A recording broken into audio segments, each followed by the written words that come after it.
पहला क्वेश्चन है आदर्श युवा ग्राम सभा MYGS। MYGS का मतलब मॉडल यूथ ग्राम सभा पहल का शुभारंभ कहाँ किया गया? तो ये किया गया नई दिल्ली में। यह पहल किन मंत्रालयों का संयुक्त प्रयास है? पंचायती राज मंत्रालय, शिक्षा मंत्रालय और जनजातीय कार्य मंत्रालय। एक्चुअली में इस पहल का उद्देश्य क्या है? इस पहल का उद्देश्य विद्यार्थियों को लोकतांत्रिक और नेतृत्व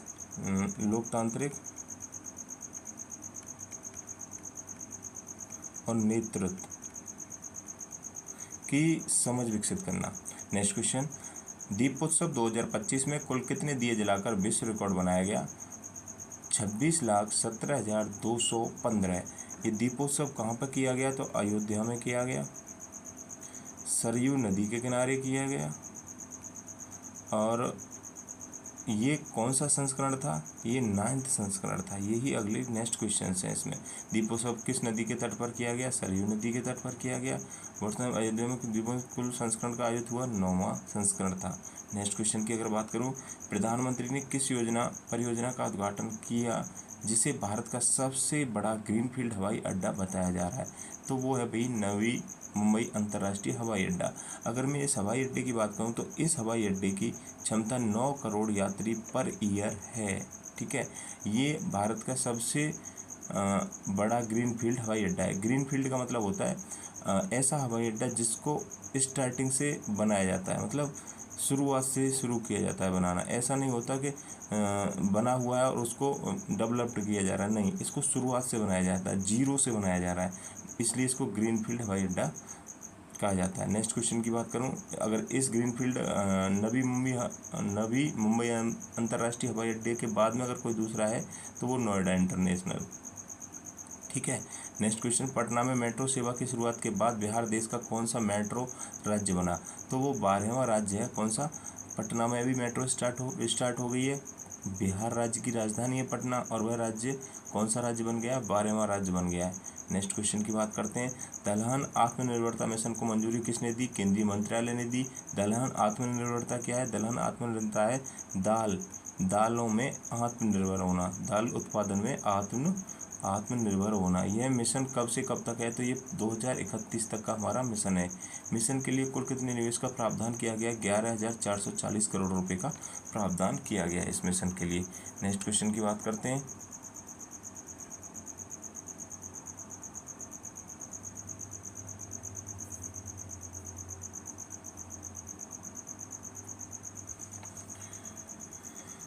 माई भारत ऐप एप्लीकेशन का शुभारंभ कहाँ हुआ? नई दिल्ली में हुआ। माई भारत ऐप क्या है मेरे भाई? इसको समझना बहुत ज़रूरी है। माई भारत ऐप उद्देश्य है 15 से 29 साल तक के, 15 से लेकर 29 साल वर्ष तक के सभी आयु के युवाओं के लिए। इसमें क्या हुआ? कैरियर, स्वयं सेवा, इंटर्नशिप और कौशल विकास के अवसर प्रदान करना गवर्नमेंट का उद्देश्य है इसमें। हाल ही में आर्थिक मामलों की मंत्रिमंडलीय समिति ने बिहार में किस रेलवे खंड के दोहरीकरण को मंजूरी दी है? तो वो रेलवे खंड का दोहरीकरण मतलब एक लाइन बिछी हुई थी, उसको डबल किया जा रहा है। बख्तियारपुर, राजगीर और तलैया। ठीक है, बख्तियारपुर, राजगीर, तलैया रेलवे खंड की कुल लंबाई कितनी है? 104 किलोमीटर है। राजगीर तलैया रेल परियोजना की कुल अनुमानित लागत की राशि कितनी है? 2,192 करोड़ रुपये है। यह रेल मार्ग किन प्रमुख धार्मिक और पर्यटन स्थलों को जोड़ता है? तो राजगीर, नालंदा और पावापुरी। पावापुरी कौन सा है? महावीर स्वामी का जहाँ पर अंतिम उपदेश दिया था वही पावापुरी है, जहाँ पर उनको निर्माण की प्राप्ति हुई थी। नालंदा क्या है? नालंदा विश्वविद्यालय, जहाँ यह विश्व का नालंदा जिला है, नालंदा विश्वविद्यालय के नाम से भी जाना जाता है, विश्वविख्यात है क्योंकि यहाँ पे विश्व का सबसे पहला आवासीय विश्वविद्यालय था, आवासीय विश्वविद्यालय यहाँ पे। और राजगीर जैन, बौद्ध और हिंदू तीनों का प्रमुख तीर्थ स्थल है। राजगीर तीनों को जोड़ता है। ये जो 104 किलोमीटर दोहरीकरण जिस लाइन का किया जा रहा था तो वो तीनों के तीनों इस पॉइंट को जोड़ता है। नेक्स्ट क्वेश्चन, भारत के किन नए प्राकृतिक स्थलों को यूनेस्को की अस्थायी विश्व धरोहर सूची में शामिल किया गया? तो वो 7 हैं। 7 कौन कौन से हैं? 7 हैं तुम्हारा, महाराष्ट्र का एक जगह है, दूसरी कर्नाटक, मेघालय, नागालैंड, आंध्र प्रदेश, और केरल। ठीक है, अब टोटल अगर मैं इन 7 को और जोड़ दूँ तो टोटल हो जाते हैं 69। नेक्स्ट क्वेश्चन है ये, इन 7 नए स्थलों को जोड़ने के बाद भारत के पास यूनेस्को द्वारा विचाराधीन कुल कितने स्थल हो गए? 69। अस्थायी सूची में शामिल 7 प्राकृतिक स्थलों में से कौन सा एक महाराष्ट्र का है?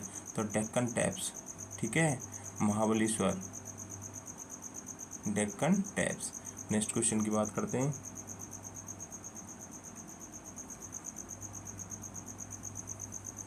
मेघालय का कौन सा स्थल अस्थायी सूची में शामिल हुआ है? मेघालय युग की गुफाएं। नागालैंड की बात करें तो नागा हिल्स, एफ्यूलाइट। नागालैंड का कौन सा स्थल यूनेस्को की अस्थायी सूची में जोड़ा गया है?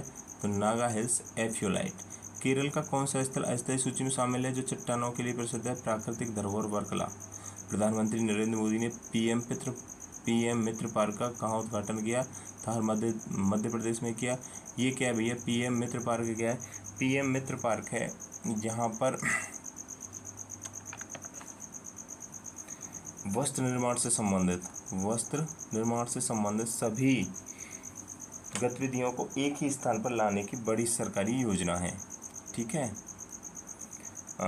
जैसे कि कपास, धागा, कपड़ा, बुनाई, रंगाई और सिलाई, इन सब चीज़ों को एक ही स्थान पर लाने की योजना है। भारत का पहला स्वास्थ्य आकार का कमल उद्यान कहाँ उद्घाटित किया गया? तो CSIR राष्ट्रीय लखनऊ में किया गया। ये क्या है मेरे भाई? इसमें 60 कमल की प्रजाति और 50 जलकुंभी की प्रजातियों को विकसित किया जा रहा है। यहाँ पे अगर हमको जानकारी हो तो नमोह 108 कमल, एक कमल को विकसित किया गया जिसमें 108 पंखुड़ियाँ हैं, उसका नाम दिया गया नमोह कमल, नमोह 108 कमल।